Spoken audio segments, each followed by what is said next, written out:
I'm a flower girl at Ninong Miguel's wedding. Check-in kami sa FPLA for Miguel's wedding. Si Miguel pala ay nag-iisang brother ni Daddy B. For dinner, dito kami kumain sa Tipulo, yung restaurant dito sa hotel. Tignan nyo naman, ang daming pwedeng pagpa-picturean. Aliw na aliw si Sophie dito sa parang lumang train. Sabi niya, punta daw kami doon sa maraming ilaw. Kaso pinaupo siya ng driver kasi nakatayo siya.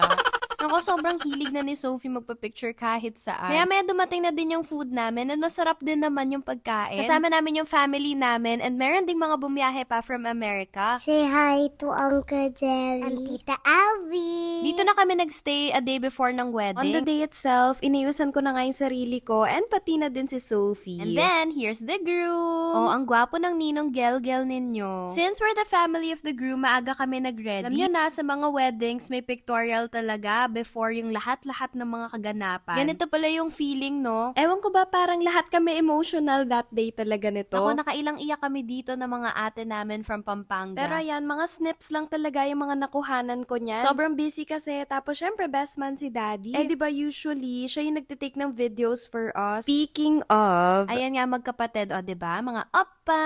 Close din pala si Sophie kay Ninong Miguel niya. Every time kasi napupunta sila sa bahay, naglalaro sila or nagbabasa ng libro. Laging may pasalubong. So, comfortable talaga si Sophie sa kanya. Silly Daddy. So, ayan, kompleto ang fam. Nandyan sila Lolly, sila Lola Ninang, Lolo Ninong, Ninong Wayne G din. And then, pagdating namin sa simbahan, nandito nga sila Lolo and Lala kasi Ninong and Ninang sila sa kasal. And I'm the flower girl. Then I was walking in the island carrying the flower, not spreading. And then, nagulat ako kasi halfway dyan, ayan, bigla siya nag-twirl. Nagulat din nga lahat ng tao, tapos nagpalakpakan sila. Actually, napaka-romantic ng wedding. Galing din kasi yun yung naset na mood ng couple. Super happy din ako for them kasi alam nyo, pinayagan silang magsabi ng vows nila. Kahit nandito pa sa church. Nung time kasi namin, hindi talaga nila inaalaw. Congratulations to the happy couple, Miguel and Mika. So ito na nga, party time! Dito meron mga food na available, so busog na kami before pa mag-start yung program. Nakakatawa, ito palang asawa ko na hatak mag-picture. Oh, diba napakabuting asawa? Hawak pa yung bags namin. Maya-maya dumating na nga yung couple. Kaya ayan, inalaw na kami pumasok. And Best Dancer Award goes to...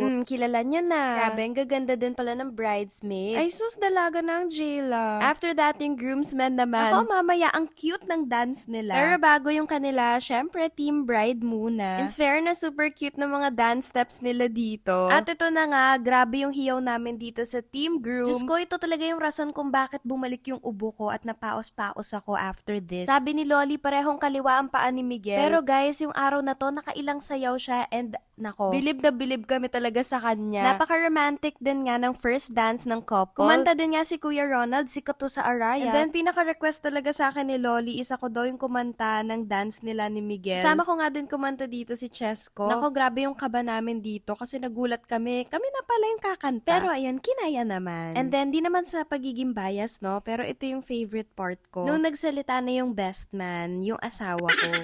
Hindi ko na ipopost yung speech niya, sa amin na lang yun. Pero yun, nag-iyakan talaga kami. Bihira lang din kasi ito magsalita. Ako si Sophie, nung matapos na yung wedding, gising na gising pa din at ito nga, nagsasasayaw. Naka-join siya sa amin kasi yung host is DJ din. So yun, the wedding was so romantic. Congratulations to the happy couple. Love, love!